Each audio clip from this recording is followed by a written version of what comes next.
प्रिय देशवासियों, आज आपके समक्ष इस देश के न्यायतंत्र के बारे में अपने विचार रखता हूँ। इस देश में न्यायतंत्र कहना ये इस प्रकार का नाम है जैसे एक अंधे व्यक्ति को नयन सुख करना। हमारा देश का न्यायतंत्र अन्याय करता जा रहा है, अन्याय बढ़ता जा रहा है, लेकिन हम सब उसे न्यायतंत्र कहते हैं। आज इस देश में 4,75,00,000 केस बाकी हैं। अगर आज आप न्याय की प्रार्थना करते हैं तो आपकी सुनवाई 1 साल के बाद आपका नंबर लगता है। इतना ही नहीं, हमारे देश का सुप्रीम कोर्ट की ये हालत है कि खुद अपने दिए गए ऑर्डर का पालन नहीं कर पाता है, समय पर न्याय नहीं देता, सभी को न्याय नहीं देता, बराबर का न्याय नहीं देता, और उसका न्यायतंत्र का सिद्धांत कि देरी से दिया गया न्याय अन्याय के बराबर है। इस देश का न्यायतंत्र 4,75,00,000 लोगों के साथ अन्याय कर रहा है। इतना अन्याय तो इस देश का बड़े में बड़ा गुंडा भी नहीं करता है। तो हमारे देश का न्यायतंत्र अपनी कमजोरी के कारण बड़े गुंडे का भी गुंडा हो गया है। मुझे कहना पड़ रहा है, अच्छा नहीं लगता, लेकिन पिछले 15 साल से मैं देख रहा हूं कि हमारे यहाँ जज किसी को शर्म नहीं है। जिस देश के अंदर न्याय आप अगर इमीडिएट नहीं दे सकते हैं, समय पर नहीं दे सकते हैं, सभी को नहीं दे सकते हैं, बराबर नहीं दे सकते हैं, और अपने आप को जज कहते हैं, ये लिखित कानून का है समस्या। ब्रिटिश सरकार का बनाया हुआ न्यायतंत्र जिसका उद्देश्य था अन्याय करना, उसी को हमने चालू रखा है। ब्रिटिश सरकार तो कहना था कि न्याय किसी को ना मिले, इसीलिए अगर किसी भी गाड़ी में एक्सीडेंट हो जाता था बेल मिल जाती थी।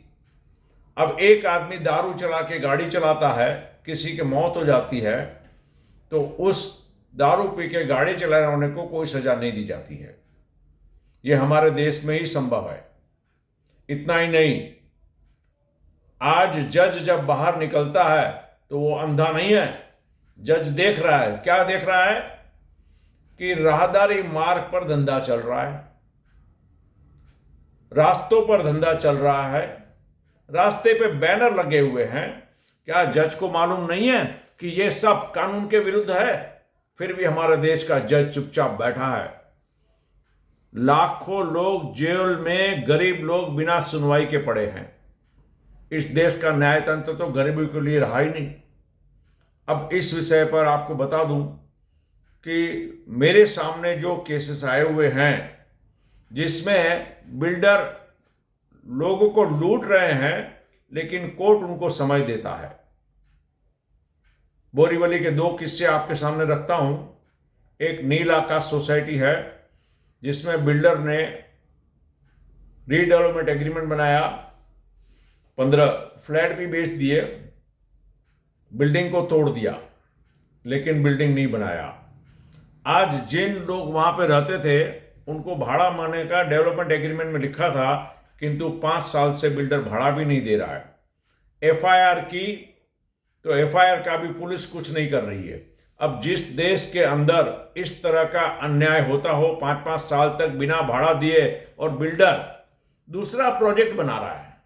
दुख की बात तो यह कि एक प्रोजेक्ट पूरा नहीं किया, दूसरा बना रहा है, और उसका जब पास्ट इतिहास निकाला तो पता चला कि उसके पहले भी वो कुछ बिल्डिंग आधे करके रख दिया है। अब ऐसे व्यक्ति को अगर 5-5 साल तक सजा ना मिले तो इस देश में न्यायतंत्र किधर है? बेहतर है कि इस तरह के निकम्मे न्यायतंत्र को ताला मार दिया जाए। इस न्यायतंत्र की आवश्यकता नहीं है, क्योंकि जज बेशर्म है। उनको मालूम होना चाहिए कि रास्ते में जो बैनर लगते हैं वो कानून के विपरीत हैं। उनको मालूम होना चाहिए कि सुप्रीम कोर्ट का खुद का कहना है कि रास्ते पर धंधा नहीं हो सकता, राहदारी मार्ग पर धंधा नहीं हो सकता, लेकिन ये तो पॉलिटिशियन से डरते हैं। पॉलिटिशियन के विरुद्ध कोई कार्रवाई करते नहीं। 15 साल में मैंने कम से कम भी नहीं तो 200 चिट्ठियां बीएमसी को लिखी और 50 चिट्ठी तो मैंने कोर्ट के जजों को लिखा, लेकिन सभी बेशर्म है। अब जिस देश में न्यायतंत्र की यह परिस्थिति हो, मैं आपसे कहता हूं आने वाले दिनों में जब भी कोई व्यक्ति परेशान हो जाएगा, कुछ भी घटना घट सकती है। आज मुंबई के अंदर बिल्डरों ने जनता को खुलेआम लूटा है, लूटते ही जा रहे हैं। पैसा लेते हैं, फ्लैट नहीं देते हैं, एग्रीमेंट बनाते हैं, उसके बाद 7-7, 8-8, 10-10 साल तक किसी को कोई जगह नहीं मिलती है। आप मुझे बताइए, जिंदगी भर की कमाई चली गई। अपना घर था, बिल्डर ने एग्रीमेंट बना के तोड़ दिया, वो बेचारा रास्ते पे आ गया। पहला 2 साल भाड़ा दिया, बाद में 5 साल से भाड़ा भी नहीं दे रहे हैं। और इस देश का न्याय तंत्र बिल्डर को कुछ नहीं कर रहा है। एक बिल्डर को 10 लाख रुपए के लिए उसने कहा कि 10 लाख की जगह पर हम आपको 40 लाख दिला रहे हैं, लेकिन 20 साल के बाद 10 लाख का जो फ्लैट था ना, उसकी कीमत 2 करोड़ हो गई। तो ये न्याय नहीं है। बिल्डर को अगर 10 साल के बाद 10 लाख मिला और 10 साल के बाद फ्लैट अगर बेचता है तो उसे 2 करोड़ मिलता है, तो बोलता है कि हमने 40 लाख तो आपको दिलाया। इस प्रकार है कि जैसे जज हमारे पर उपकार करते हैं। ये जितने भी केस पेंडिंग है, इसके लिए हमारे देश के जज जिम्मेदार हैं। मैंने 15 PIL की है।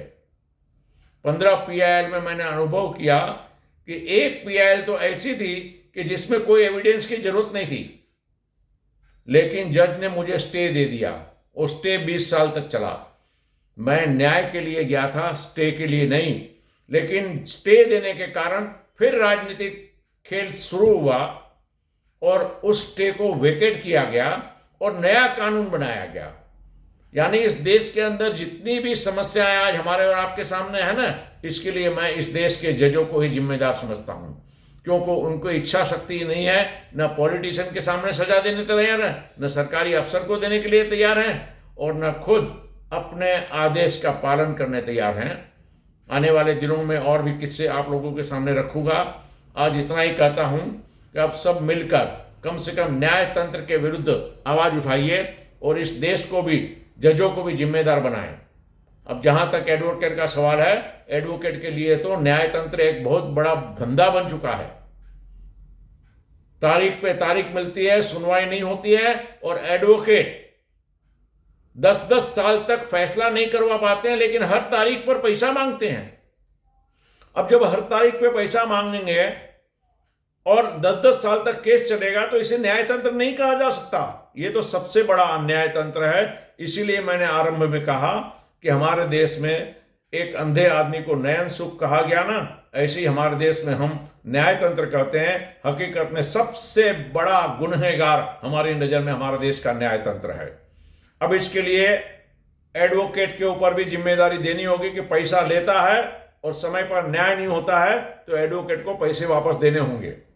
और अगर जज समय पर फैसला नहीं करता है तो वो अपना पद छोड़ दे, जनता के पैसों की बर्बादी ना करे। कहने के लिए बहुत कुछ है। अब मेरी ये कहानी चालू रहेगी। हर हफ्ते आपको इस प्रकार का सारे सबूतों के साथ वीडियो भेजा जाएगा। और आप सबसे अनुरोध है कि जो भी न्याय तंत्र के विरुद्ध जोड़ना चाहते हैं वो हमारे साथ जुड़े। सोसाइटी फॉर फास्ट जस्टिस हमारी संस्था है। पूरे मुंबई के 227 वार्ड में हम 227 कार्यालय तैयार कर रहे हैं।